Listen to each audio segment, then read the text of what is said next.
Mari kita bersama-sama membaca pasal 16 daripada Mazmur. Hari ini adalah hari terakhir saya berkhotbah tentang pasal ini. Sesudah itu kita akan pindah kepada Mazmur ke-22. Mazmur 16, mari kita membaca bersama-sama dari ayat 9 sampai dengan ayat ke-11. Sebab itu hatiku bersukacita dan jiwaku bersorak-sorak. Bahkan tubuhku akan diam dengan tenteram, sebab Engkau tidak menyerahkan aku ke dunia orang mati, dan tidak membiarkan orang kudus-Mu melihat kebinasaanmu. Engkau memberitahukan kepadaku jalan kehidupan, dan hadapan-Mu ada sukacita berlimpah-limpah. Di tangan kanan-Mu ada nikmat senantiasa. Mari kita berdoa sekali lagi. Bapa, pimpinlah kami masuk ke dalam kelimpahan anugerah firman-Mu, sehingga kami boleh menikmati akan rahasia daripada kehendak dan segala firman yang ajaib di dalam kitab suci. Dengar doa kami dan pimpinlah hamba-Mu yang hina ini, sehingga hari ini sekali lagi gereja ini dipenuhi oleh kemuliaan di dalam pengertian Mesias, anak tunggal Allah yang datang ke dalam dunia.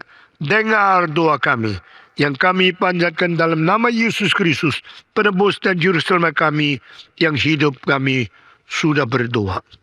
Amin.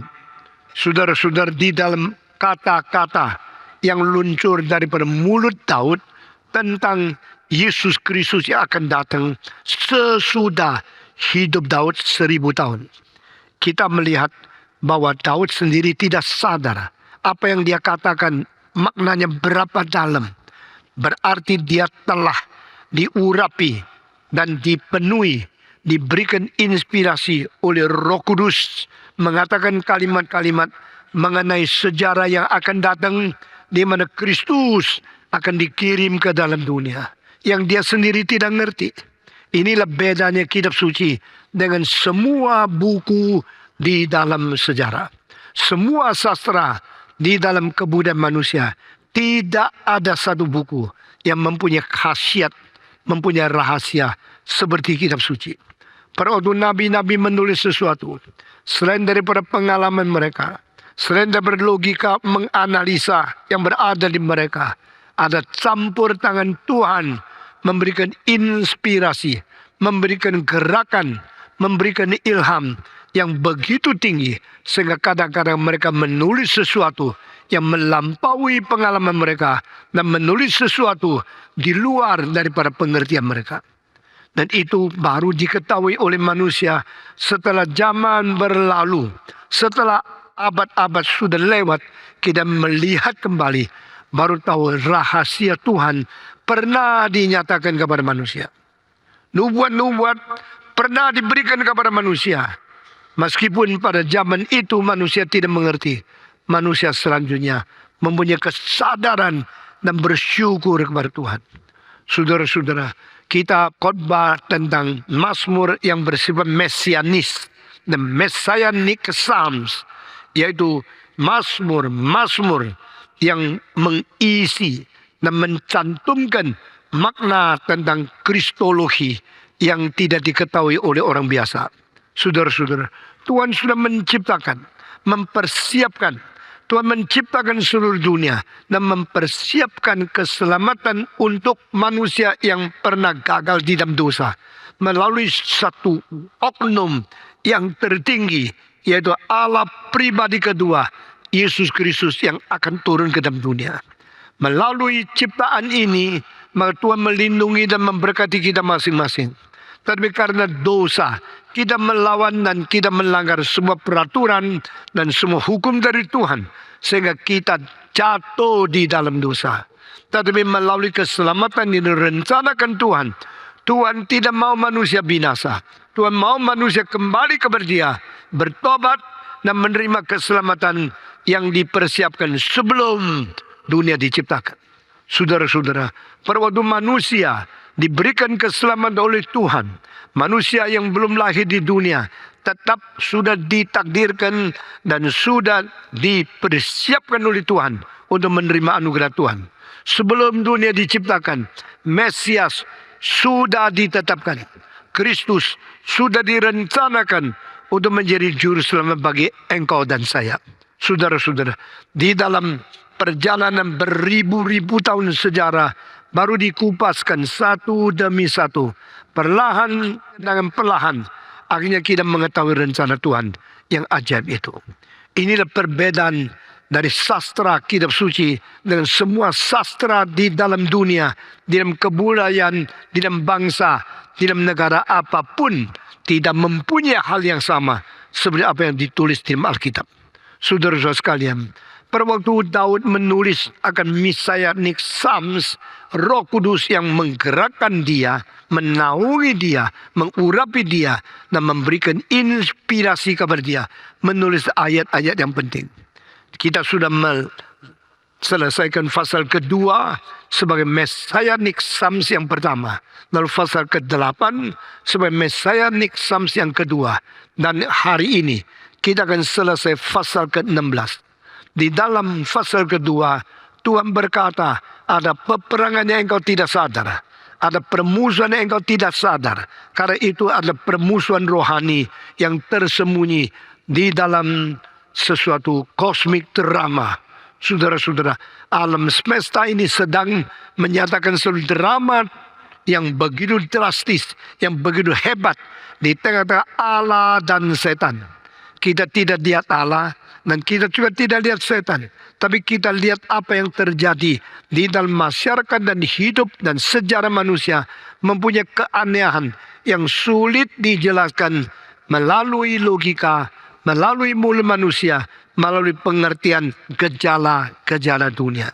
Itu sebab saudara-saudara sekalian, pada waktu kita makin menyelidiki, makin menelusuri ke dalamnya dan bersumsum dari arah sejarah, kita mengetahui ada kejahatan yang sedang melawan kepada kebajikan.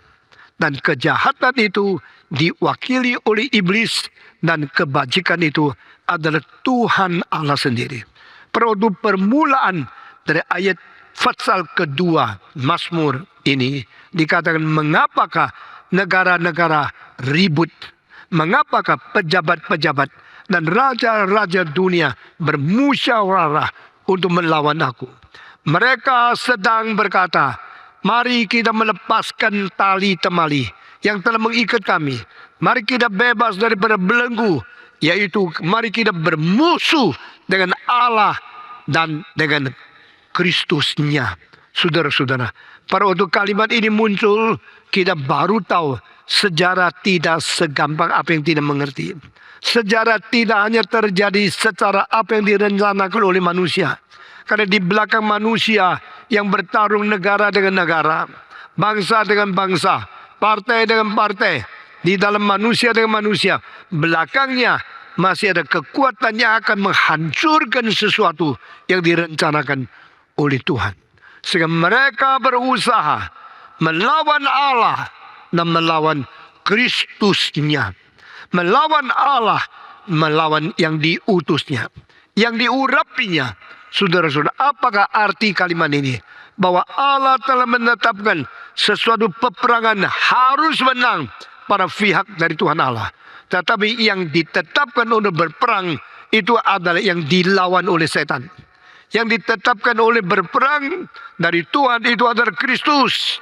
Dilawan oleh setan itu melalui raja-raja, pejabat-pejabat tinggi yang tidak setuju dan tidak takluk kepada Tuhan. Sehingga mereka maunya menghancurkan pekerjaan Tuhan. Saudara-saudara, dari pertama manusia berdosa, Adam dan Hawa melanggar dan berontak kepada Tuhan. Tuhan telah memberikan keselamatan sekaligus memberikan satu nubuat, yaitu benih ular akan menjadi musuh daripada benih perempuan. Benih perempuan akan berperang dengan benih ular. Dan benih ular akan menghancurkan, meremukkan tumit daripada benih perempuan. Sedangkan benih perempuan akan menghancurkan, merombak atau merobohkan kepala daripada benih ular itu. Saudara-saudara sekalian, di dalam nubuat seperti ini kita mengetahui Kristus akan datang menghancurkan kuasa setan. Dan setan akan datang untuk merusak pekerjaan Yesus Kristus. Itulah satu nubuat yang tidak ada pada agama, pada kebudayaan, filsafat, atau buku dari manusia. Dari kebudayaan apapun, di dalam zaman apapun, melalui sesuatu filsafat siapapun. Tidak pernah ada ditulis oleh ini. Hanya di dalam kitab suci. Dan pada waktu Yesus Kristus datang kembali, Mesias tiba di dunia. Dia menggenapkan apa saja yang sudah direncanakan, yang sudah diwahyukan dan dinubuatkan di dalam perjanjian lama. Saudara-saudara, Tuhan berkata, aku sudah mentegakkan yang kuurapi berada di kota Sion. Dan yang diurapi berkata, akulah adalah anak Allah. Di mana Bapakku mengatakan, engkau anakku yang aku telah melahirkan engkau pada hari ini. Saudara-saudara, ini semua rahasia yang tidak pernah mungkin dimengerti oleh sejarah dan kebudayaan manusia. Tetapi di dalam sastra yang diberikan oleh Tuhan, sudah nubuat ada anak Allah yang akan datang ke dunia untuk meremukkan kepala daripada si setan dan menyelamatkan kita dari kuasa cengkeraman daripada dia. Saudara-saudara, pada akhir zaman, pada waktu sejarah menuju kepada titik yang terakhir, Kristus akan menang dan dia akan menguasai semua negara. Dia akan dengan tongkat besi meremukkan semua yang melawan dia. Ini adalah nubuat yang begitu dahsyat, yang begitu menakutkan, sehingga orang Kristen harus tahu kita menuju titik terakhir. Kita berjalan di dalam proses sejarah untuk menuju terakhir. Bagaimana Kristus dilawan, tapi kemenangan dia akan menutup sejarah daripada manusia dan membawa kita menuju kepada kekekalan. Saudara-saudara, di dalam proses peperangan daripada awal sampai akhir sejarah ini, yang menjadi peranan yang paling penting yaitu Kristus yang diutus Allah ke dalam dunia. Dan waktu Allah mengutus Kristus ke dalam dunia ini, dia melalui cara inkarnasi. Sehingga Allah menjadi manusia. Firman menjadi daging. Tuhan kunjungi dunia yang dicipta oleh dia. Itulah adalah inkarnasi. Itu adalah kelahiran Yesus Kristus dalam sejarah. Sebelum Yesus lahir 700 tahun, Nabi sudah mengatakan, "Hai Bethlehem, ada satu yang akan dilahirkan di kota yang kecil ini, dan sumber dia dari kekal sudah ada. Dari selama-lamanya sampai selama-lamanya dia sudah pernah berada." Saudara-saudara, di dalam perjanjian lama begitu jelas memberitahu kepada kita, yang dilahirkan di dalam Bethlehem bukan anak biasa, bukan orang keturunan dari Adam dan Hawa seperti engkau dan saya. Dia adalah yang suci dari Allah, jelma menjadi manusia, masuk ke dalam dunia, menjadi wakil kedua daripada manusia untuk diberkati oleh Tuhan. Saudara-saudara, wakil pertama sudah gagal, yaitu Adam. Wakil kedua harus sukses, yaitu Kristus.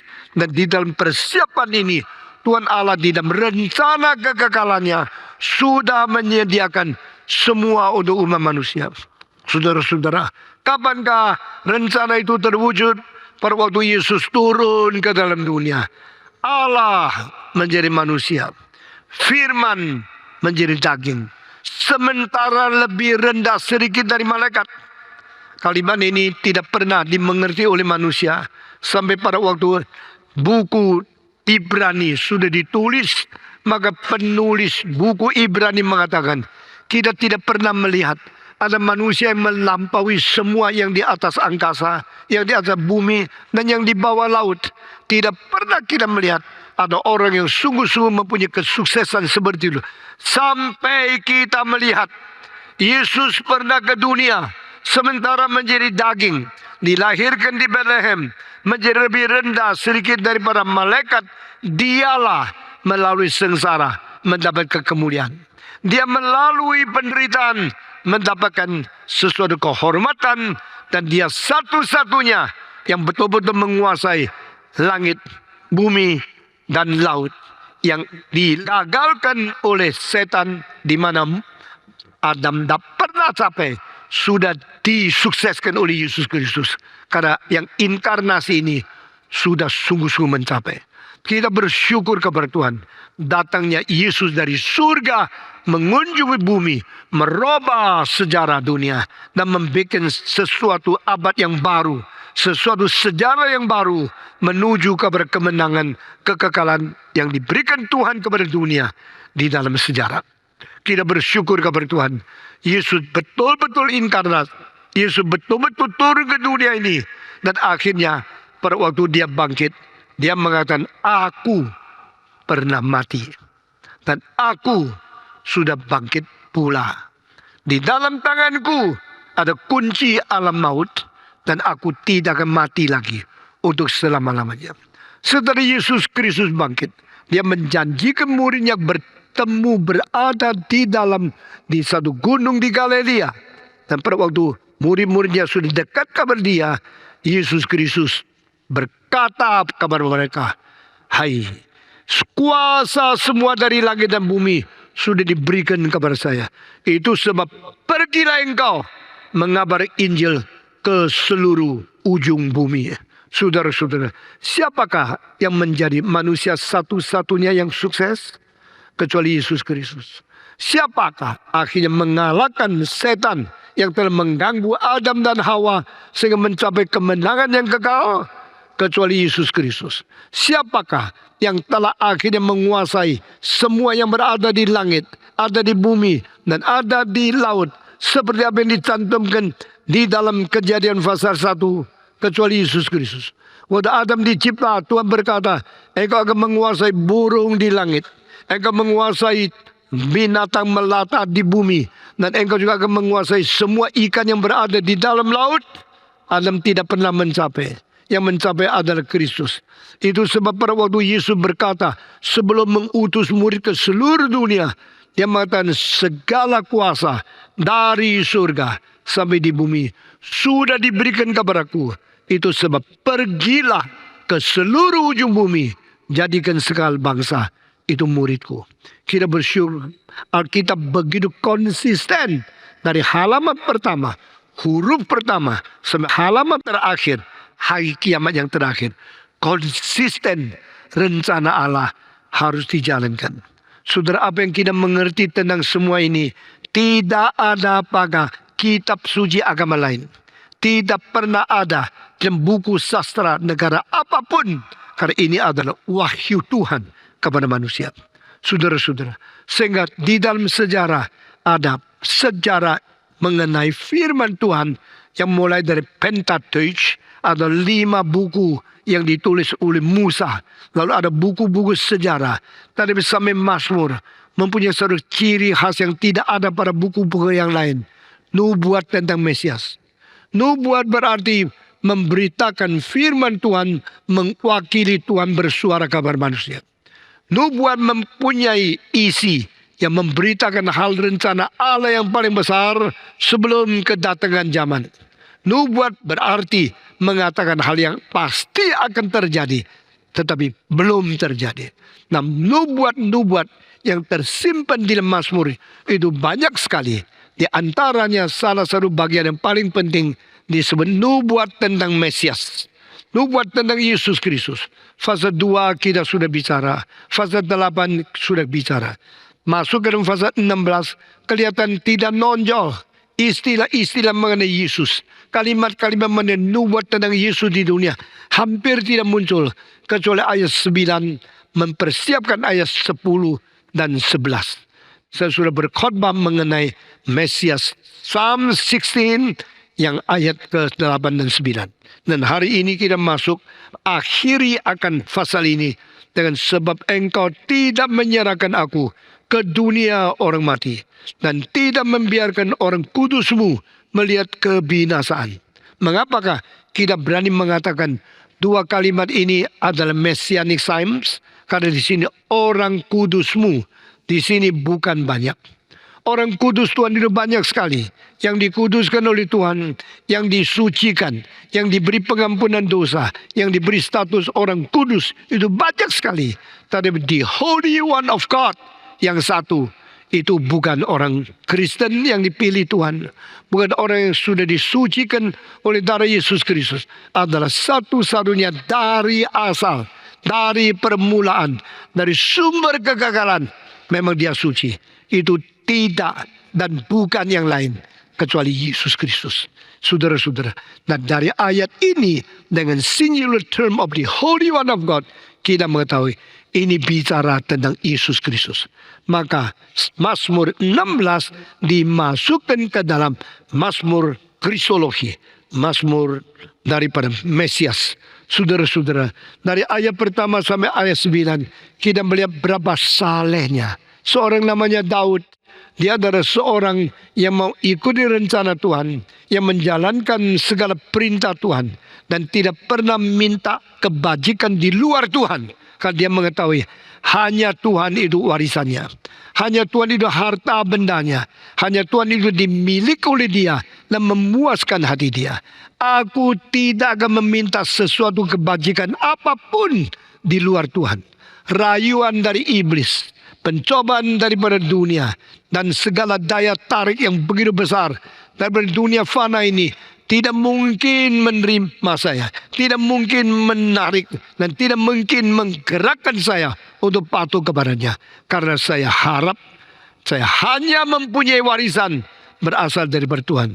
Engkaulah warisanku, engkaulah propertiku, engkaulah yang menjadi milikku untuk selama-lamanya. Seorang yang tidak mau berkat apapun dari siapapun kecuali hanya berkat yang diterima dari Tuhan, orang seperti itu akan diperkenan oleh Tuhan. Di dalam Mazmur 16 berkalimat-kalimat menjelaskan bagaimana keindahan Tuhan di dalam hidup seorang yang namanya Daud. Bagaimana memuaskan dia sehingga tidak yang lain yang bisa menarik dia. Engkaulah warisanku, kebaikanku tidak di luar engkau. Daud adalah seorang yang memuaskan diri hanya dengan berkat Allah, hanya dengan janji Allah, tidak mau terima dari lain. Kita sekarang cepat kaya, ingin kaya, terlalu gampang menerima semua janji dari setan, terlalu gampang kompromi untuk mendapat uang yang banyak. Akhirnya kita meninggalkan Tuhan. Daud bukan orang demikian. Daud adalah seorang yang seumur hidup patuh dan hanya puas dengan apa yang Tuhan berikan kepada dia. Yang lain tidak. I will never get any goodness from other source except you, the Lord, my God. Engkau Tuhanku, engkau Allahku. Segala kebajikan yang saya mau terima hanya dari kamu. Aku tidak mau terima rayuan, tidak mau terima pemberian, tidak mau menerima segala sesuatu yang janjikan oleh iblis. Karena itu bukan hartaku, bukan milikku. Saudara-saudara sekalian, tahu dengan demikian, maka kita mengetahui di dalam Alkitab, orang yang mengerti isi hati Tuhan, tidak ada yang melebihi Daud. Saudara-saudara, banyak orang berdoa kepada Tuhan, bukan dia mau mengerti isi hati Tuhan. Dia mau Tuhan memberikan sesuatu yang dia inginkan untuk membantu dia. Doa kita suka menyuruh Tuhan menjadi bantu kita. Doa kita selalu hanya mau memeras, mendapat sesuatu anugerah dari Tuhan untuk memuaskan kebutuhan kita. Tapi doa kita bukan mau mentaklukkan diri, menyerahkan diri, menjadi orang yang mengikut Tuhan, menyenangkan Tuhan. Engkau selalu ingin Tuhan melayani kamu, tapi engkau tidak melayani Tuhan. Engkau selalu menginginkan Tuhan memuaskan engkau, tapi engkau tidak memuaskan Tuhan. Berapa banyak dosa yang sudah kita perbuat di dalam hubungan antara kita dengan Tuhan Allah. Daud di dalam ayat-ayat ini begitu jelas mengatakan bagaimana dia mengutamakan Tuhan, dia menyenangkan Tuhan, dia hanya mewarisi Tuhan, dia hanya menjadikan Tuhan Tuhan dia yang selalu di muka dia, wajahnya berada menghadap dia, dan selalu berdiri di sebelah kanan dia, sehingga dia tidak tergoncang. Waktu Daud menulis kalimat-kalimat seperti ini, dia sebenarnya membuktikan dia adalah orang yang diperkenan oleh Tuhan. Saudara-saudara, kadang-kadang pada waktu saya masih muda, saya selalu pikirkan, kenapa di Alkitab ada ayat-ayat yang kelihatan Tuhan itu tidak adil. Misalnya, sebelum Yakub lahir, sebelum Esau lahir, Tuhan mengatakan, aku cinta Yakub, aku benci Esau. Orang belum lahir kok, belum melakukan apa-apa. Kenapa Tuhan sudah vonis? Karena sudah Tuhan menjatuhkan sesuatu pemberatan hati bahwa aku mencintai Yakub, tapi aku membenci Esau. Mengapa pilih kasih seperti ini terjadi di dalam kitab suci? Mengapa Tuhan mengatakan kalimat yang sulit dimengerti oleh manusia? Mengapa ketidakadilan ini dilaksanakan kepada orang yang sama-sama diciptakan oleh Tuhan? Saudara-saudara, tetapi setelah kita menunggu waktu lewat, gejala muncul, sejarah membuktikan bahwa memang Esau tidak benar. Dan memang Tuhan mempunyai alasan cukup mencintai Yakub. Engkau akan tanya, di mana alasannya? Bukankah Yakub orang yang tidak baik? Yakub menipu dengan satu mangkok kacang merah menjadi anak sulung, sehingga membiarkan si Esau tidak lagi diberkati oleh Tuhan. Bolehkah seorang anak bungsu pakai tipu muslihat dengan satu mangkok kacang merah untuk merebut kedudukan yang begitu penting dari orang lain? Justru Tuhan bukan melihat seperti ini. Tuhan mengatakan, Esau, mengapa engkau menghina aku? Hak sulung yang kuat Tuhan berikan kepada engkau, engkau boleh jual begitu hanya karena engkau mau satu mangkok kacang merah saja. Sehingga bagi Allah, Esau meskipun kelihatan baik, satu kali fatal itu sudah melukai hati Tuhan terlalu banyak. Sedangkan Yakub begitu rusak. Yakub tidak jujur, tapi Yakub di dalam tangan Tuhan, di hadapan mata Tuhan, mempunyai satu kelebihan. Dia dengan segiat tenaga memegang Tuhan dan tidak mau melepaskan Tuhan. Saudara sekalian, Tuhan melihat ini lebih penting daripada engkau menyerahkan diri, menyerahkan hak daripada anak sulungmu karena engkau hanya kepingin makan saja. Saudara-saudara, orang yang terlalu rakus makan, terlalu penting makan, banyak yang gagal. Salah satu dosa di antara 7 dosa yang tidak bisa diampuni pada abad 13-14, yaitu rakus makan. Saben hari pikir makan, pentingkan makan, mementingkan makan lebih dari segala sesuatu. Sehingga kalau engkau mau jadi anak sulung, silakan. Pokoknya saya sekarang lagi aus lapar, kasih saya satu mangkok kacang merah, saya sudah puas. Bagi orang biasa, dia seorang yang tidak salah apa-apa kok. Dia tidak mau jadi anak sulung. Dia lebih suka kacang, ya sudah. Bagi Tuhan, ini dosa besar. Kenapa? Dosa menghina Tuhan. Menghina sesuatu hak istimewa yang Tuhan berikan kepada engkau. Saudara-saudara, jikalau engkau kelihatan orang baik, tapi di dalam saat-saat tertentu engkau menghina Tuhan, dosamu di hadapan Tuhan besar sekali. Sehingga akhirnya kita hanya bisa mengatakan, memang Tuhan cinta Yakub, itu tidak salah. Tuhan benci Esau, itu juga tidak salah. Meskipun Esau tidak menipu, Esau tidak berzina, Esau kelihatan orang baik, tapi dia menghina Tuhan. Saudara-saudara, barang siapa yang menghina Tuhan, barang siapa yang tidak mengutamakan rencana Tuhan, mempermainkan apa yang sudah ditetapkan oleh Tuhan, Tuhan marahnya tidak berhenti-berhenti. Saudara-saudara, bukankah aku memberikan engkau hak sulung? Engkau menjadi anak yang paling sulung. Mengapa engkau membuang itu? Engkau menghina saya. Dan engkau hanya karena suka makan satu mangkok kacang merah saja. Saudara-saudara, sekarang kenapa banyak orang gagal? Karena dia ingin menjadi kaya. Untuk menjadi kaya apa yang dikorbankan? Dia mengkorbankan nama Tuhan. Dia mengkorbankan iman orang Kristen. Dia mengkorbankan kejujuran dan kesetiaan di dalam watak. Sehingga Tuhan melihat, engkau demi mau jadi kaya, engkau menjual akan hak sulungmu, hak sebagai anak sulung engkau menghina, dengan demikian saya akan buang engkau. Saudara-saudara, jikalau kita mau menjadi orang kaya, lalu kita menjual hak kita, kita menjual watak kita menjual personalitas kita sembarangan hidup di dalam dosa, kita mempermalukan nama Tuhan, kita membongkar atau mengingkar apa yang sudah kita janjikan, bagi Tuhan ini dosa besar. Saudara-saudara, sedangkan Yakub menipu, Yakub merebut kekuasaan, itu sebenarnya adalah dosa. Tapi karena hati dia adalah pegang Tuhan dengan sekuat tenaga. Nabi Yesaya mengatakan, "Hei Israel, aku tidak menemukan engkau di tengah-tengah bangsa ini ada orang yang memegang, teguh memegang aku seperti Yakub." Saudara-saudara, sehingga Tuhan melihat orang yang betul-betul menuntut dia lebih penting dari mereka yang kelihatan baik tapi menjual hak sulung sebagai anak yang dipilih oleh Tuhan.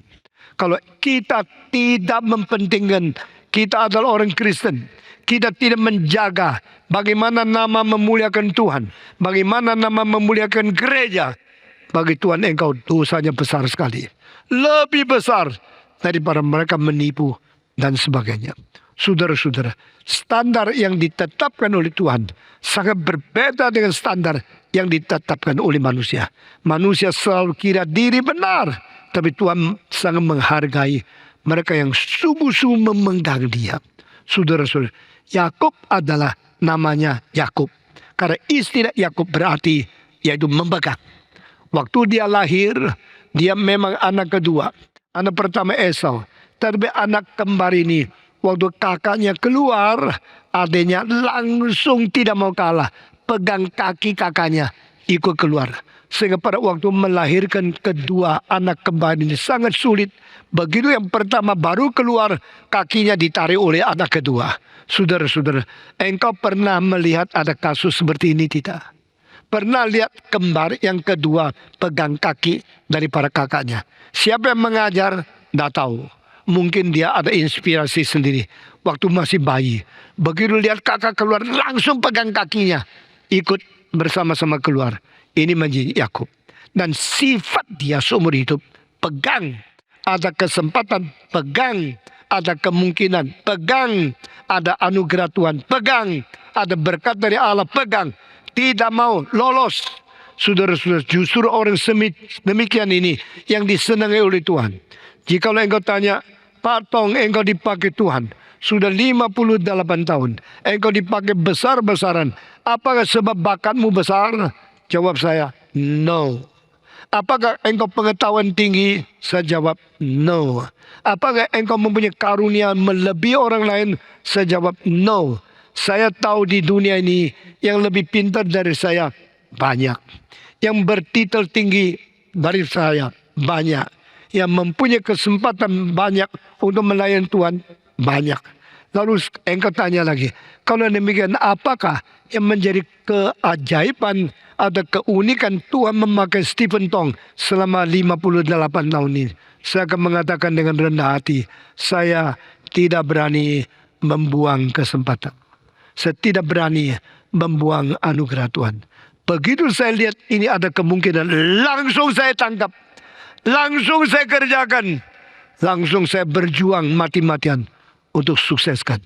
Sehingga saya tidak akan dan tidak rela meninggalkan sesuatu penyesalan yang begitu serius untuk merongrong saya seumur hidup. Saudara-saudara, kalau ada kesempatan saya ambil. Ada kesempatan saya beli. Ada kesempatan saya kerjakan. Tidak boleh tunggu. Nah, ini salah satu sifat dan salah satu karakter dari Yakub yang diperkenan oleh Tuhan. Saudara-saudara, kalau sekarang saya lihat kembali selama 58 tahun. Pada waktu saya harus berkhotbah apa, kesempatan itu saya pakai. Pada waktu saya mulai menggarap doktrin Roh Kudus di dalam keadaan bangsa kacau sekali, saya sudah kerjakan waktu itu. Waktu saya perlu membicarakan tentang kristologi, saat itu, kesempatan itu, the opportunity, I hold on so tight and so seriously. Saya dengan serius menangkap semua kesempatan. Saat saya harus bangun gereja, saya bangun. Saya harus dirikan apa? Saya dirikan. Saya tidak mau membiarkan kesempatan itu lolos begitu saja. Saudara-saudara jangan lupa, kesempatan tidak disimpan di gedung. Kesempatan tidak berada di dalam uang.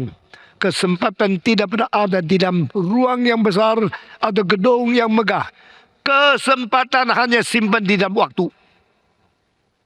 Barang siapa yang mengenal pentingnya waktu, barang siapa mempergunakan waktu dengan sungguh-sungguh pada waktunya tepat, waktu itu dia mendapatkan kesempatan. Where is the opportunity located? Di manakah kesempatan itu berada? Kesempatan tersimpan di dalam waktu. Engkau yang hidup digeser oleh waktu. Kalau bisa memutar balikkan penggeseran itu, menangkap waktu sebelum engkau melewatkan kesempatan itu, engkau orang berbijaksana. Saudara-saudara, orang Gerika melukiskan waktu dan kesempatan itu dengan seorang tua sekali. Ada satu lukisan yang dilukis oleh seorang Itali namanya Battoni. Nah, makna lukisan itu dengan tema yaitu waktu sedang merusak kecantikan. Di situ digambar seorang wanita yang cantik sekali. Lalu pinggirnya ada orang tua sekali. Nah, orang tua itu sedang mengkeroyok, merusak kulit gadis yang cantik sekali. Bikin dia menjadi orang tua. Kulitnya kisus seperti itu ayam Turki. Saudara-saudara. Jadi itu perempuan yang tua sedang terus merobek, membuat rusak. Nah, yang cantik ini lihat ke depan, bagus luar biasa. Tapi tidak lama lagi dia akan seperti orang tua, yaitu waktu. Dan ada satu dewa waktu yang kakinya ada dua sayap, kepalanya di sini ada rambut, belakangnya kosong. Itu waktu adalah kesempatan, dan kesempatan itu kalau ditangkap dari depan gampang. Kalau ditangkap dari belakang tidak bisa. Karena kalau waktu itu datang, dia dengan rambut yang banyak begitu datang, engkau langsung tangkap, dia ketangkap. Tapi kalau sudah lewat, itu tangkap belakang. Belakangnya gundul, bagaimanapun tidak bisa ditangkap. Tidak ada rambutnya. Dan engkau kejar sama dia, engkau tidak mungkin menang. Karena dia kedua kaki atas sayap, engkau tidak ada. Jadi orang Gerika memakai kiasan seperti ini, memberikan kabar kita, you should catch, you should utilize the opportunity when you have the opportunity at hand. Jika engkau tidak mempunyai opportunity dalam tanganmu, dan engkau biar dia lewat, satu kali lewat, selama-lamanya tidak pernah kembali. Lihat berapa banyak orang bilang, aduh, saya waktu kecil sayang tidak belajar piano, sekarang tangan sudah kaku. Pernah dengar kalimat ini? Pernah dengar orang bilang, saya dulu tidak mau sekolah, sekarang tidak ada satu ijazah. Ada orang mengatakan, saya waktu muda, sok sombong, ganteng, ayu, dilamar tidak mau, sekarang sudah tua, kisut, belum ada pasangan. Karena apa? Sudah lewat kesempatan. Jadi perempuan yang cantik jangan sombong ya. Engkau tidak akan terus cantik seperti ini. 20 tahun lagi, nenek yang jelek. Jangan sombong. Saudara-saudara, laki-laki yang pintar, jangan sombong. 30 tahun lagi, engkau masuk SMA, tak mungkin. Masuk universitas, tak mungkin. Engkau masuk mendapat gelar apapun, tak mungkin. Karena your time is over. Your opportunity is gone. The opportunity is gone. Never come back again. Saudara-saudara, Yakub menjadi orang yang berkenan oleh Tuhan. Karena dia pegang. Dia tidak pernah mau meloloskan. Pada waktu dia berada di Peniel, pagi-pagi subuh sekali, ada seorang datang bergulat dengan dia. Waktu itu dia bergulat, dan Alkitab mengatakan yang menjadi seperti Allah itu, mungkin malaikat yang sedang bergulat dengan manusia, yang diwakili oleh Yakub. Akhirnya dia tahu diri tidak bisa mengalahkan Yakub. Saudara-saudara, Yakub mempunyai kekuatan yang begitu besar. Akhirnya malaikat itu mau meninggalkan dia. Dia tarik malaikat itu. Jangan pergi kecuali engkau sudah memberkati saya. Nah, ini orang Kristen yang beres. Minta berkat Tuhan. Minta kesempatan tidak hilang. Kerjakan segala sesuatu pada waktu saat itu masih mungkinkan. Saudara-saudara, salah satu sebab saya di dalam zaman ini menjadi contoh untuk menjadi teladan bagi saudara adalah saya tidak membuang kesempatan. Saya tidak meloloskan waktu. Saya pegang dengan teguh. Seperti aku pegang dengan malaikat itu. Do not leave me except you give me your blessing. Please bless me. And then you go. Berkatilah aku. Baru engkau pergi. Selama kita hidup di dunia berapa puluh tahun. Selalu berdoa kepada Tuhan. Berkatilah aku. Jangan pergi. Berkatilah aku. Jangan pergi. Banyak orang akan foya-foya di dalam perzinahan. Di dalam perjudian. Di dalam mabuk-mabuk. Dan di dalam narkoba. Tapi Stephen Tong akan tahun ini menjadi tahun menangkap pemuda-pemudi beribu-ribu untuk membawa mereka kepada altar di dalam mesbah Tuhan, menyerahkan diri menjadi hamba-hamba Tuhan yang akan merubah seluruh dunia. Saudara-saudara, 59 tahun yang lalu saya masih dipengaruhi oleh komunisme, dipengaruhi oleh ateisme, dipengaruhi oleh itu evolusionisme, dipengaruhi oleh eksistensialisme. Saya adalah seorang yang sangat tidak beribadah kepada Tuhan. Orang yang tidak percaya manusia perlu Yesus Kristus. Orang yang tidak menghormati pendeta dan penginjil-penginjil. Saat saya masih umur 16, orang yang saya paling hina itu pendeta. Orang yang saya paling benci itu penginjil. Mereka mau apa? Khotbah-khotbah terus. Buat apa mereka namanya jadi hamba Tuhan? Tidak ikut terjun di dalam memperbaiki dunia. Cuma hari Minggu khotbah. Waktu yang lain besuk-besuk saja. Waktu itu saya tidak menghargai hamba Tuhan. Saya menghina pendeta-pendeta. Dan waktu itu saya kira saya paling pintar. Saudara-saudara, di dalam keadaan sempat seperti begini, Tuhan merubah saya. Setelah Tuhan merubah saya menangis setengah mati. Saya seluruh pakaian basah dengan air mata. Dan saya berlutut di hadapan Tuhan. Mulai hari ini saya tahu, Engkau sudah merubah saya. Engkau memberikan inspirasi kepada saya. Saya tahu saya harus menjadi hamba-Mu. Dan saya menyerahkan diri menjadi hamba Tuhan. Jikalau Stephen Tong tidak menyerahkan diri, dunia akan kekurangan seorang hamba Tuhan yang pernah berkhotbah kepada 32 juta manusia. Jikalau Stephen Tong anak muda waktu itu tidak menyerahkan diri, dia mungkin akan mabuk-mabuk narkoba, dia mungkin akan berjudi, berzina, lalu menjadi seorang yang tidak berguna. Tapi karena pada saatnya, kesempatan yang tepat, Tuhan merubah seorang pemuda. Dan orang pemuda itu akhirnya menjadi hamba Tuhan sampai hari ini. Seperti apa yang engkau lihat di GRII ini. Saudara-saudara, saya tidak berani membayangkan kalau hari itu saya tidak memegang kesempatan. Kalau hari itu saya tidak menyerahkan diri menjadi hamba Tuhan. Sekarang saya ada di mana? Mungkin beratus-ratus ribu pemuda-pemudi sudah dihancurkan oleh saya. Yang mengajak mereka narkoba, mengajak mereka berzina, yang mengajak mereka berjudi dan sebagainya. Tetapi puji Tuhan, karena Tuhan menangkap saya. Dan saya menangkap kesempatan yang diberikan oleh Tuhan. Memegang dengan teguh sehingga semua sudah berubah. Seperti apa yang dikatakan Alkitab, orang yang di dalam Kristus, dia adalah manusia yang baru. Yang hal-hal yang lama semua sudah lewat. Yang baru sedang terjadi. Demikian pada waktu saya menyerahkan diri menjadi hamba Tuhan. Pada waktu saya sungguh-sungguh mengabdi kepada Tuhan. Saya melihat yang lama sudah lewat. Yang baru sedang terjadi. Dan saya terus memperbarui. Tidak ada 1 tahun saya tidak memaju. Tidak ada 1 tahun saya kendor. Tidak ada 1 tahun saya menjadi malas dan membiarkan pekerjaan Tuhan terlantar. Saudara-saudara, dengan semangat seperti ini, pekerjaan maju terus. Kerajaan Tuhan terus diperlebarkan. Orang Kristen tambah dan penginjilan dijalankan terus tidak habis-habis. Karena kita sungguh-sungguh mau mengikuti jejak kaki pimpinan Roh Kudus. Saudara-saudara, jangan kehilangan kesempatan. Jangan membuang waktu. Dan kesempatan tersimpan di dalam waktu. Dan waktu yang Tuhan berikan engkau menjadi salah satu warisan yang paling penting. salah satu harta benda yang kau miliki. Seperti lalu saya mengatakan harta benda daripada tubuh, jiwa, hidup, lalu daripada ruang, dari waktu, baru kita memiliki teman, karakter, iman dan sebagainya. Yang tidak kelihatan lebih penting daripada yang kelihatan. Daud adalah orang yang diperkenan oleh Tuhan. Saya bertanya satu pertanyaan lagi.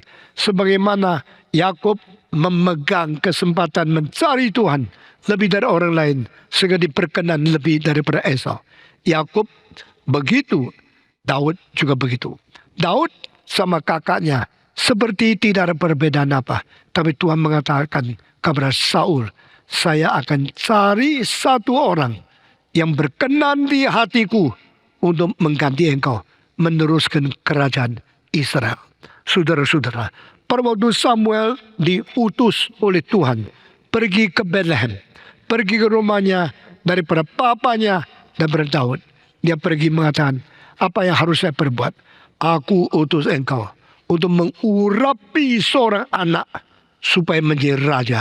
Engkau pergi ke Bethlehem, pergi kepada rumahnya Yesail. Lalu dia pergi sampai di situ. Dia tanya orang tua itu, di mana anakmu? Ada apa? Tuhan suruh saya mengurapi anakmu menjadi raja Israel. Menjadi raja itu hanya satu orang. Tapi anak ini banyak sekali. Coba dipanggil. Dia panggil dari yang paling tua. Karena biasanya menjadi raja itulah anak sulung. Maka anak sulung datang begitu lewat. Gagah, ganteng, kelihatan pintar sekali. Waktu lihat, Tuhan berkata kepada Samuel, bukan orang ini. Samuel tidak bisa apa-apa. Ada lagi anak kedua keluar. Tetap gagah sekali, ganteng sekali, sehat sekali. Waktu engkau lewat di situ, Tuhan berkata kepada Samuel, bukan orang ini. Sampai anak ketujuh lewat, sudah semua lewat. Tidak ada satu yang digerakkan oleh Tuhan. Sehingga Samuel mendengar suara, bukan anak ini. Bukan anak ini. Bukan anak ini. Sesudah sudah tujuh lewat. Maka Samuel tanya kepada Yesai, adakah anak yang lain? Dia baru ingat, oh masih ada satu. Karena apa? Anak kebanyakan lupa. Saudara-saudara, kalau anakmu kebanyakan sampai lupa, dosa kamu ya. Dia bilang, oh ya ada satu. Di mana? Di ladang. Sedang menggembalakan domba-domba. Saya suruh orang pergi panggil. Waktu mereka pergi panggil, Daud, Papa panggil engkau segera pulang. Daud orang yang rajin. Daud orang yang taat. Daud orang yang sangat menghormati orang tua. Daud orang yang berani. Daud yang bekerja mati-matian. Langsung berangkat. Saya tidak tahu domba yang banyak diserahkan kepada siapa. Saya tidak tahu dia sudah siapkan asisten untuk menjaga atau tidak. Saya cuma tahu dia langsung berangkat pulang. Waktu dia pulang baru masuk ke rumahnya. Mungkin umur 15. Mungkin umur 17. Pada waktu dia masuk ke rumah, Roh Tuhan berkata kepada Samuel, ini orangnya. Samuel begitu bersuka cita.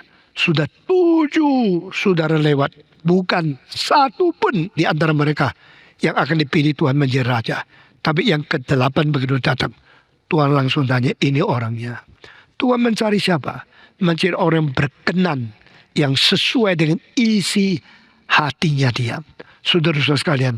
Di dalam kekristenan begitu banyak juta manusia. Puluhan ribuan juta orang menjadi Kristen. Tapi siapa yang dipilih Tuhan? Yang mengatakan, this man is after my mind. Ini yang sesuai dengan isi hati Tuhan. Saya tidak tahu Daud kenapa dipanggil orang yang sesuai dengan isi hati Tuhan. Kalau kita telusuri, kita selidiki hidup daripada Daud. Daud juga banyak kelemahan bukan? Dia pernah mengambil istri dari orang lain. Dan suruh orang itu perang di paling depan supaya dibunuh. Hati dia busuk. Dia pernah menginginkan istri orang lain, Batseba. Dan dia pernah membunuh suami orang lain, yaitu suaminya Batseba, supaya dia mati. Orang seperti ini, kenapa disebut orang sesuai dengan isi hati Tuhan? Tapi Tuhan mau mengampuni dosa kita, dan Tuhan mau memakai kita waktu dia melihat ada kelebihan, ada keunikan di dalam hati kita, di dalam khusus hubungan dengan Tuhan Allah. If you have a good relationship between you and God, you will choose it. Tapi if you have so many sins, so many ugly things happen, you should repent and ask forgiveness from God. Pada waktu Daud seperti engkau dan saya bisa jatuh di dalam dosa, bisa berbuat salah, dia berzina, dia ambil istri orang lain dan membunuh suami daripada istrinya orang lain itu, ini semua kesalahan. Waktu Tuhan suruh Nathan memberitahu kepada dia, engkau sudah berdosa, engkau lah orang yang berdosa itu. Bagaimana reaksi Daud?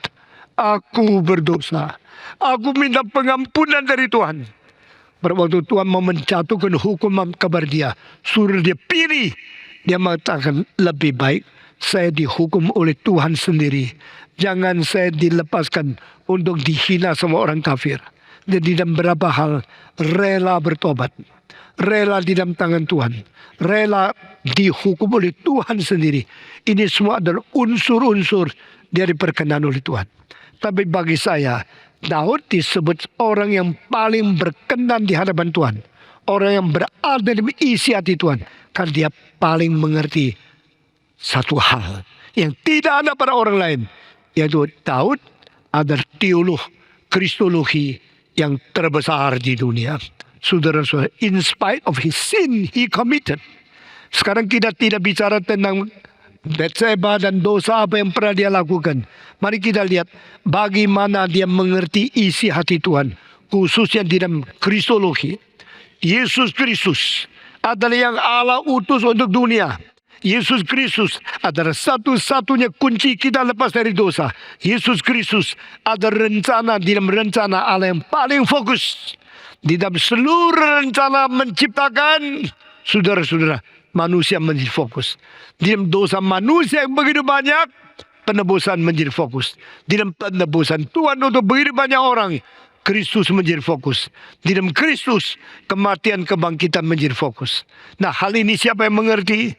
Saudara-saudara, tidak ada satu orang di dalam sepanjang sejarah lebih mengerti isi hati Tuhan tentang kristologi yang lebih daripada Daud.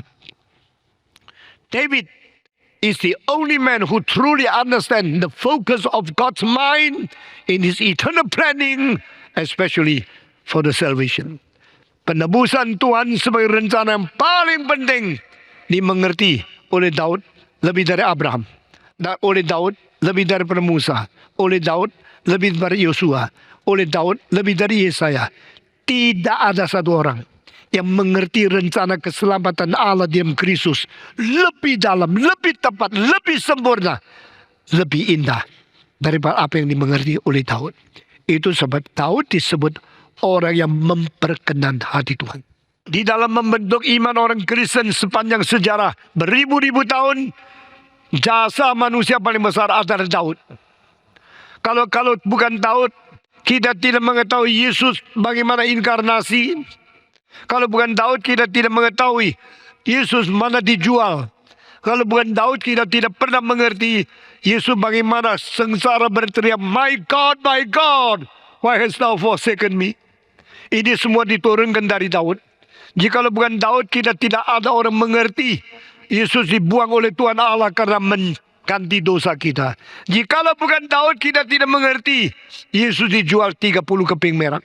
Jikalau bukan Daud, kita tidak mengerti dia akan mati dan bangkit kembali.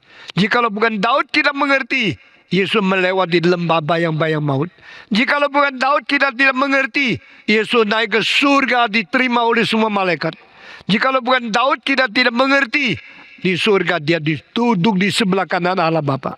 Saudara-saudara, doktrin kristologi yang dicatat khususnya di dalam iman rasuli, banyak kalimat itu adalah sumbangsi Daud. Saudara-saudara, padahal Daud itu dilahir 1000 tahun sebelum Yesus lahir. Bagaimana dia mengetahui apa yang akan terjadi? Bagaimana dia mengetahui Yesus akan dijual 30 keping perak? Bagaimana dia mengetahui Yesus waktu mati tidak ada satu tulang yang patah? Bagaimana dia mengetahui Yesus akan naik surga? Bagaimana Daud mengerti dia duduk di sebelah kanan Allah? Ini semua rahasia. Tapi saya berkata kepada saudara, kalau tidak ada Daud, kita tidak pernah mempunyai kristologi selengkap sekarang ini. Daudlah yang membawa kita mengerti siapakah Yesus Kristus. Tetapi dia hidup 1000 tahun sebelum Kristus. Bukankah ini ajaib? Bukankah ini rencana Allah? Dan satu misteri yang begitu besar. Sehingga kita akhirnya hanya bisa bertakluk, berpatuh kepada Tuhan. Mengatakan, how great thou art. Engkau begitu ajaib, begitu besar. Engkau begitu misterius dan begitu rela mewahyukan diri kepada kita. Saudara, Daudlah yang paling mengerti isi hati Tuhan. Dan Daud pada waktu dia mengerti isi hati Tuhan, dia diberitahu Tuhan 2 ayat yang muncul di dalam kalimat-kalimat fasa ke-16 ini. Pertama, kamu tidak membiarkan aku berhenti dan berada di dalam akhirat. Kedua, kamu tidak mengizinkan orang sucimu mengalami kerusakan tubuh. Nah, selanjutnya saya akan menjelaskan 2 kalimat ini. Lalu saya akan mengakhiri pasal ke-16 daripada Messianic Psalms ini. Saudara-saudara, you will not leave me in the hates, and you will not let my body become corrupted. Saudara-saudara, apakah arti kedua kalimat? Justru kedua kalimat ini membuat pasal ini menjadi satu Mazmur Mesias. Karena apa? 2 kalimat ini membuktikan nubuat tentang Yesus yang tidak rusak tubuhnya dan Yesus yang tidak dilempar di dalam neraka. Kalau kita mengatakan Yesus turun ke neraka dan Yesus bangkit pula dari anak orang mati, duduk di sebelah kanan Allah Bapa. Dia pernah mati, tapi dia tidak ditahan oleh kuasa mati. Dia pernah masuk ke dalam tempat orang mati, tapi dia tidak dilempar dan terus menerus berada di dalam tempat Hades atau tempat neraka itu. Kenapa? Karena dia pemenang. Saudara-saudara, ini 2 ayat penting sekali. Justru karena kedua ayat ini, maka pasal ini tergolong di dalam Mazmur Mesianis. Saudara-saudara, tubuh Yesus tubuh yang bagaimana? Tubuh Yesus akhirnya bagaimana? Mengapa dia mempunyai tubuh? Dan tubuh datang ke dunia untuk apa? Ini semua pertanyaan mengenai kristologi. Yesus yang di surga tidak ada tubuh. Yesus di surga adalah Kristus yang kekal, ada roh, adalah pribadi kedua dari Allah Tritunggal. Holy Father, Holy Son, Holy Spirit. Holy Father is Spirit, Holy Son is Spirit, Holy Spirit is Spirit. God is Spirit. Allah Bapa roh, Allah Anak roh, Allah Roh Kudus roh. Allah itu roh adanya. Tetapi untuk menjadi keselamatan itu mungkin terjadi, dia harus mempunyai tubuh. Nah, ini satu-satunya Allah yang mempunyai tubuh, Allah orang Kristen. Allah yang mempunyai jasmania, Allah Tritunggal. Yang menjadi jasmania, yang menjadi manusia yang bertubuh, itu bukan 3 pribadi, tapi hanya 1 pribadi.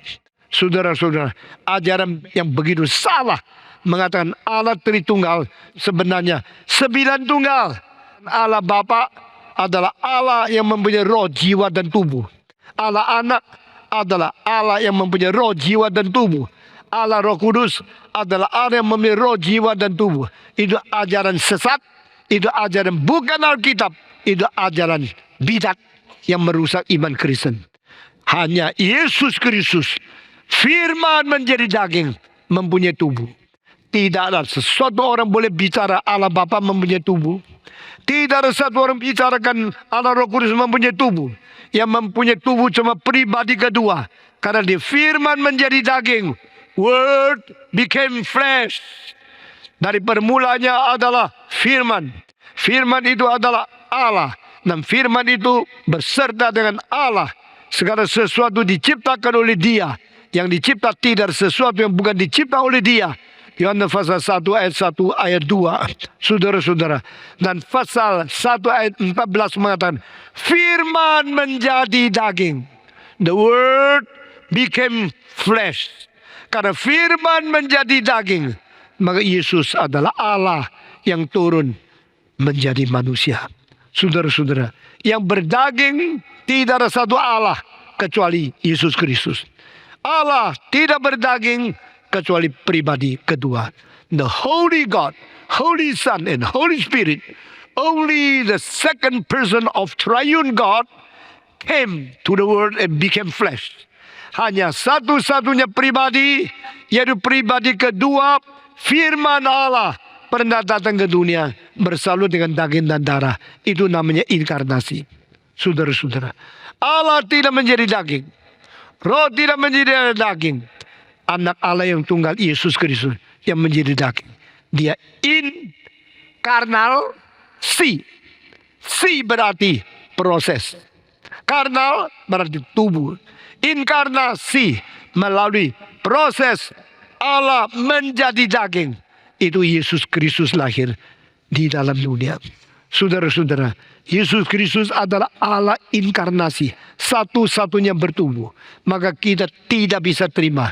Kita harus tolak ajaran bidat, ajaran salah, ajaran setan untuk menipu orang Kristen. Saudara-saudara, dan tubuh ini sama-sama tubuh kita? Tidak. Sifat manusia daripada Yesus Kristus yang mempunyai tubuh, tubuhnya sama tubuh kita lain.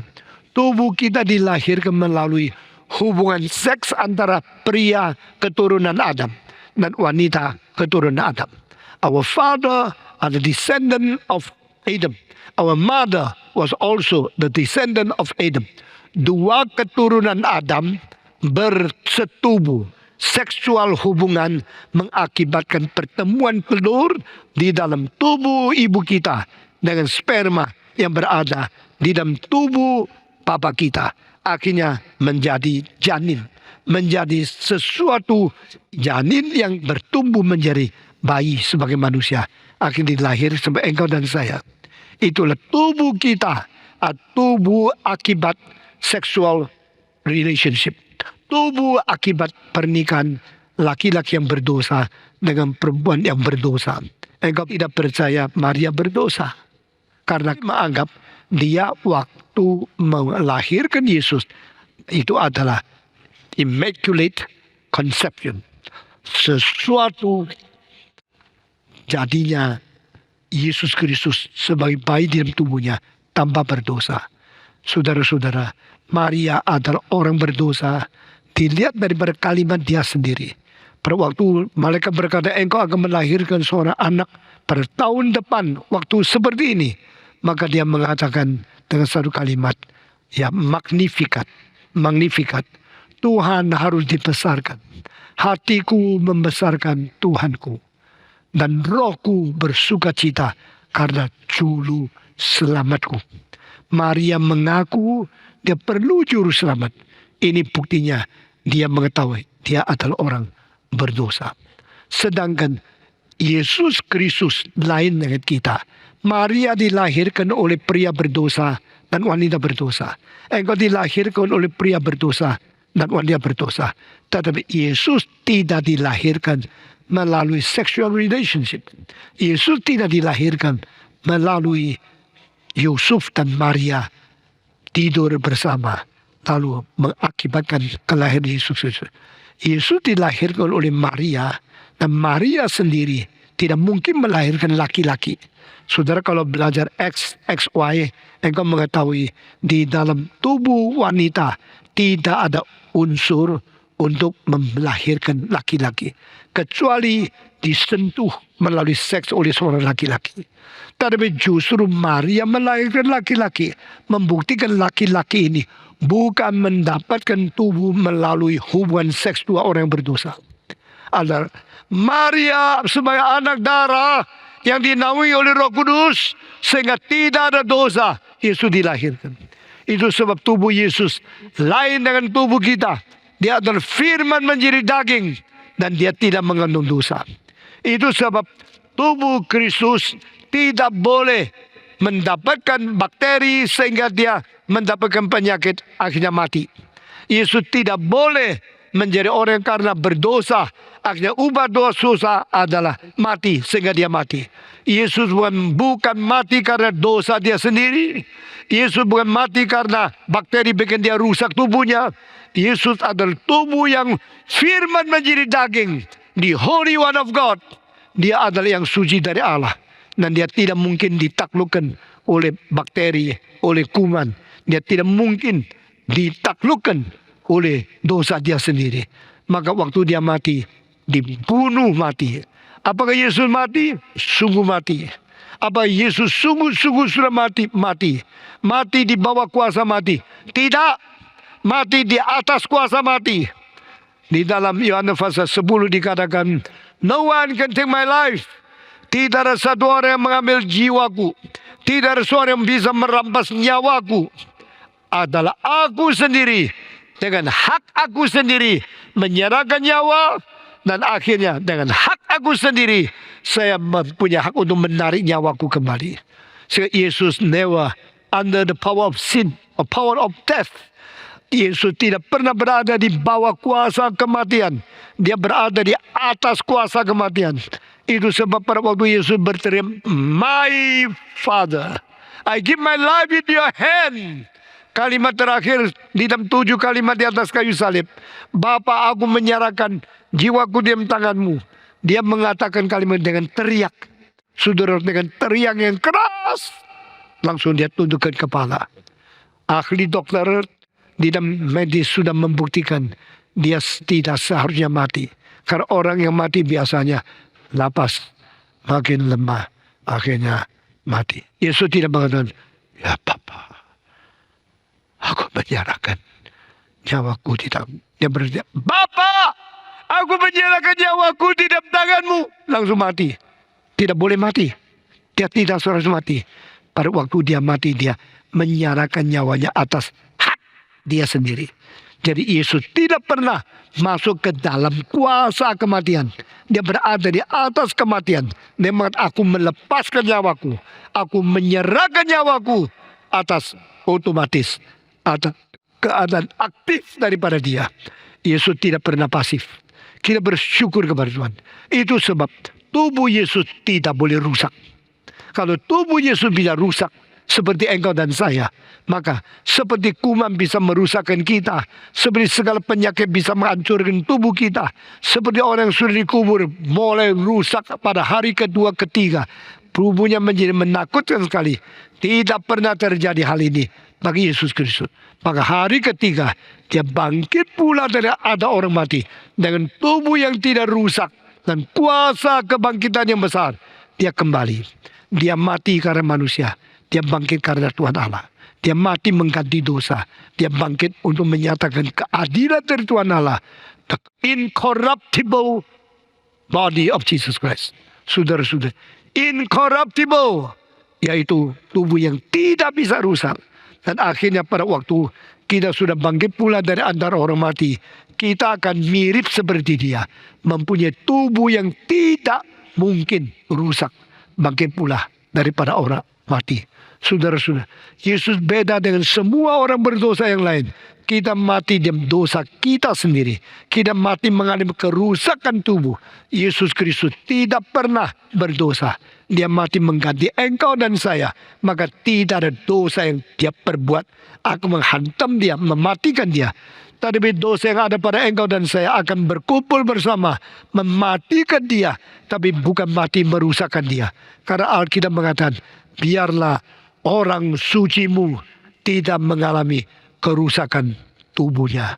Dan dia tidak ditahan di dalam akhirat. Apa artinya? Dia tidak mungkin berhenti di akhirat untuk selama-lamanya. Saudara-saudara, kalau engkau melihat tubuh dan kerusakan, engkau lihat mumi orang Mesir. Mumi orang Mesir menakutkan. Karena mumi orang Mesir rusaknya itu sampai menjadi hitam. Meskipun obat mur, kemenyan, Dan semua yang bisa mempertahankan dia menjadi mumi yang tahan, tidak sampai bau, tidak sampai hancur, tapi hanya membuat makin tua, makin kering, akhirnya seperti kosong daripada kayu yang sudah menjadi seperti arang, menakutkan. Saudara-saudara, sudah ditemukan banyak mumi, dan mumi-mumi Mesir sudah dipencarkan, berada di paling banyak di British Museum.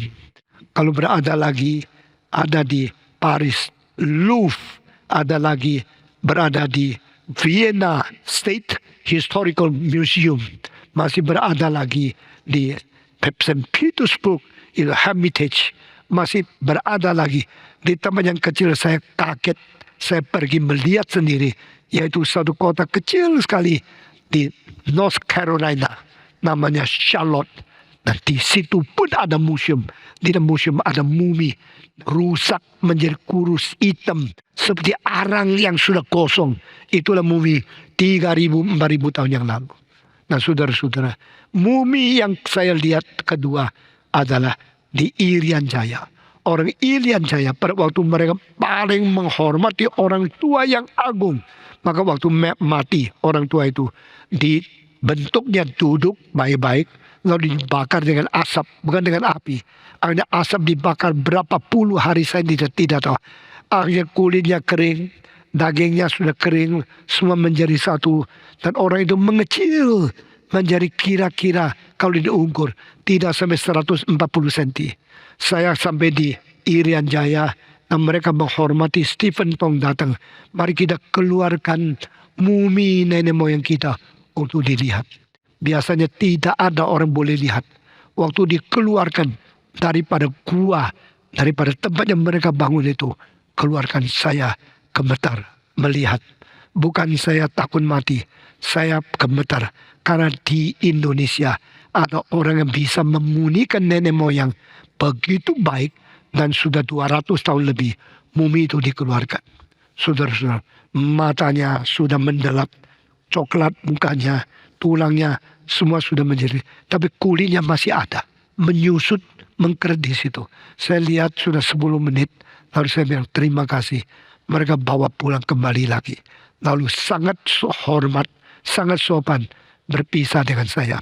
Saudara-saudara sekalian, tetapi mumi yang satu lagi yang saya tidak ngerti, itu ada mumi yang ditemukan kira-kira 1976 di satu tempat namanya Ma Wang Tui di Tiongkok Tengah. Saudara-saudara, waktu itu dinasti Han. Dinasti Han ada 2 periode. Periode pertama dari sebelum Kristus 200 kira-kira 10 tahun sampai kira-kira Kristus datang. Lalu periode kedua adalah daripada abad pertama sampai abad kedua setengah, sampai dinasti Qin muncul merebut kuasanya, di Kup baru jatuh. Dan dinasti Han meninggalkan banyak barang yang luar biasa, yaitu semacam yang katanya kelihatan seperti kayu, tetapi bukan kayu. Itu kain linen yang dibungkus di atas porselen yang tipis sekali, bungkus 1 kali, 2 kali, 3, akhir dikasih cat sehingga kelihatan seperti kayu.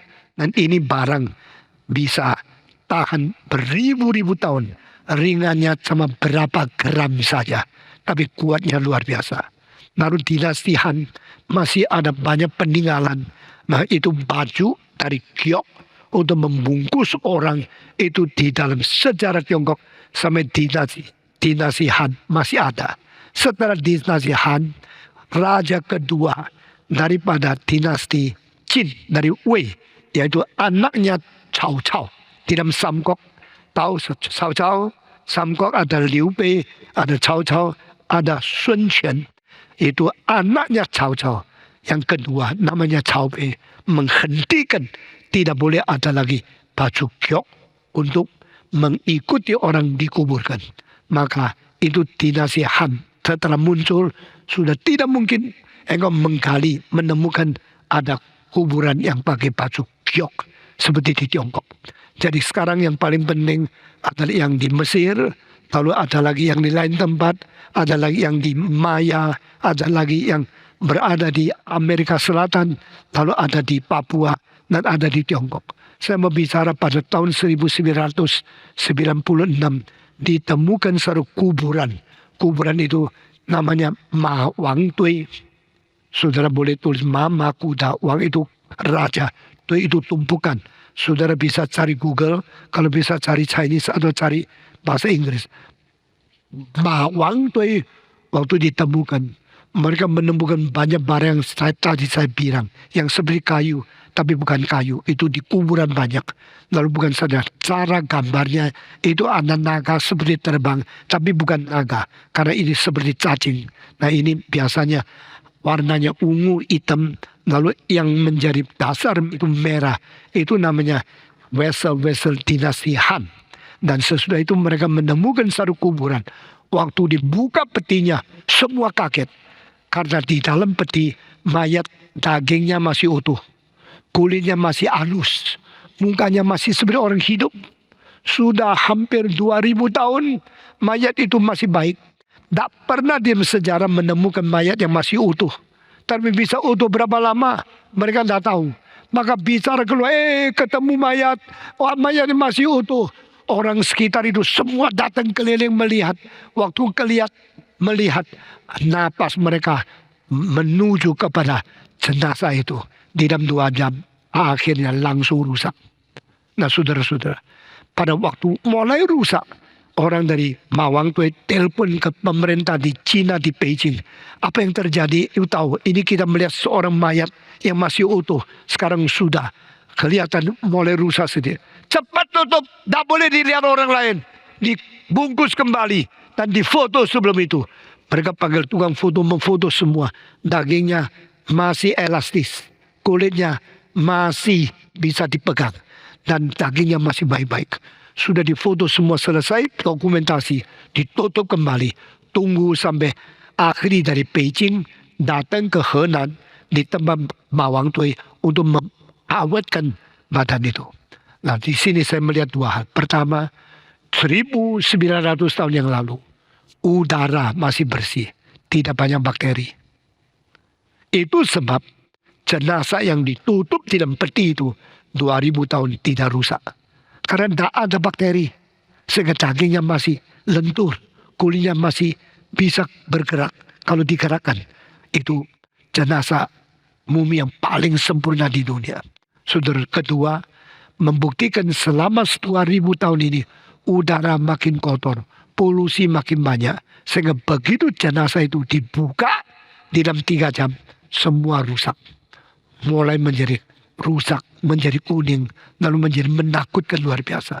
Dan mereka menemukan satu kota kecil. Lalu kota kecil apa mereka buka? Waktu buka mereka kaget. Di dalam kota itu ada satu pakaian dari sutra yang tipisnya hampir tembus, transparan. Dan sutra tipis yang paling baik. Karena yang mati ini namanya Xing Tui. Xing Tui seorang perempuan tingginya 190 cm. Dan pakaiannya 180 cm. Yang digulung, disimpan di kota. Ternyata waktu itu sutra mempunyai mutu tipisnya. Dan tentunya begitu halusnya. Sampai satu pakaian dilempit-lempit jadi satu kotak korek api. Coba pakaianmu dilempit-lempit, bisa masuk ke mana? Masuk ke dalam batok kelapa pun tidak bisa. Saudara, ini kota seperti korek api. Menyimpan satu batu. Waktu diluarkan, waktu panjangnya 180 cm. Dan gambaran naga apa itu yang primitif masih ada di situ. Di dalam hal ini saya mulai memikirkan ayat ini. Tuhan berkata, My Holy One will never see the corruption. Orang suciku tidak akan mengalami kerusakan. Berarti Yesus mempunyai tubuh yang tidak dirusak oleh bakteri, tidak dihancurkan oleh dosa, tapi dia adalah tubuh inkarnasi yang dipelihara oleh Tuhan. Kedua, saya tidak melemparkan jiwanya berada di akhirat. Berarti Kristus harus bangkit kembali. Saudara-saudara, di sini di Holy One, ini adalah Kristus. Kristus tubuhnya tidak rusak. Kristus hari ketiga bangkit pula. Dia pernah masuk neraka sebab apa yang kita baca di dalam iman rasuli. He went into Hades. Tapi he is not left there. Dia tidak dibiarkan di situ. Dia akan datang kembali. Sehingga kita percaya Yesus adalah mati bagi kita. Betul-betul mati. Betul-betul berdarah. Betul-betul tidak bernapas. Dan akhirnya meninggal dunia. Tetapi dua istilah. Tubuhnya tidak mengalami kerusakan. Kalimat kedua, jiwanya tidak berhenti di dalam neraka. Dia akhirnya bangkit pula. Mengapakah Mazmur 16 Mazmur Mesias? Karena Mazmur 16 ada Mazmur tentang kematian dan kebangkitan Yesus Kristus. Hari ini kita selesaikan Mazmur Mesias yang ketiga, pasal 16. Kita heran sekali. Di dalam 3000 tahun yang lalu, Daud tulis Mazmur sudah mengandung rahasia yang begitu besar tentang kristologi. Mari kita mempunyai iman yang betul-betul teguh dan pegang tangan Tuhan sampai selama-lamanya.